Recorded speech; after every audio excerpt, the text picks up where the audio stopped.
kweli ni zawadi, na anasahau kuwa duniani watu hawaishi kwa ukweli pekee. Kuna huruma, msamaha, upendo na kujizuia pia ni sehemu ya maisha ya binadamu. Hatimaye hali ya ndani ya Dina imefika kwa kiwango cha kutisha kabisa. Uhusiano unaharibika, maisha yao yanaporomoka na maisha yote yanabadilika kabisa ndani ya siku moja tu. John Dee anatazama haya yote kana kwamba ni majaribio ya kisayansi tu. Wakati huo huo, Dream anaendelea kumtafuta na akijua kwamba kila dakika inayopita Ruby inakuwa na hatari zaidi. Hapa tunamwona John Dee akitoka kwenye Dina na akiwa ameridhika, akiamini amewaonyesha ukweli wa asili binadamu. Lakini sasa lengo lake ni kubwa zaidi. Anataka kutumia Ruby hiyo kubadilisha ulimwengu mzima. Lakini upande mwingine Dream anamkaribia sana na hatimaye wawili hawa wanakutana. John Dee amefikiri amemshinda tayari na anaamini kuwa amechukua nguvu zake zote Dream, kana kwamba ufalme wa ndoto hana uwezo tena wa kumpiga. Kwa kujiamini anatumia Ruby dhidi ya Dream. Nguvu kubwa ya ajabu inatolewa, lakini kuna jambo ambalo John Dee alikuwa halijui. Nguvu zilizomo ndani ya Ruby zote zinatoka kwa Dream. Kwa miaka mingi Ruby imekuwa ikihifadhiwa na ni sehemu ya nguvu za Dream. Anapoivunja hadharani atamwangamiza Dream, lakini kinachotokea ni tofauti kabisa. Nguvu zote zilizokuwa ndani ya ile Ruby zinajirudi na kuwa kwenye mwili wa Dream. Kwa sekunde chache mwanga mkubwa unaanza kutanda kila mahali. Kwa ghafla Dream anarejesha nguvu zake zote. John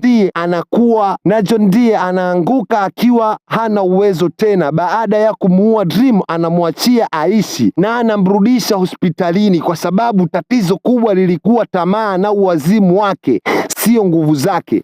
Baada ya kurudisha vifaa vyake vyote, Dream ameamua kurudi katika dreaming. Ufalme wake unaanza kurejea katika hali yake ya zamani. Majumba yake yote mapya, nguvu zake zote zinarudi, lakini hapa ndipo inabadilika kabisa. Kutoka vita ya kichawi kuingia katika hadithi inayogusa moyo. Dream anakutana na dada yake mkubwa aitawe Death, ambaye ni kifo. Tofauti ya watu wengi wanavyofikiri, si kwa kutisha kama anavyojulikana. Anaonekana ni mwenye furaha na mkalimu na mwenye hekima, na akimwambia Dream kuwa amekuwa akijijenga sana viumbe wengine. Amekuwa akiishi na majukumu yake mpaka watu wanasahau nini maana ya kuishi. Death anaamua kumchukua Dream katika matembezi yake ya kawaida. Anatembea na watu mbalimbali ambao muda wako umefikia. Dream anashangaza kuona jinsi dada yake anavyochukua watu roho pole pole na kwa heshima. Hakuna hofu, hakuna ukatili, ni safari yenye mwisho wa amani. Katika matembezi hayo Dream anaanza kuelewa kitu muhimu sana. Kazi yake si kutawala ndoto tu, kazi yake ni kuwasaidia viumbe kuwa na matumaini na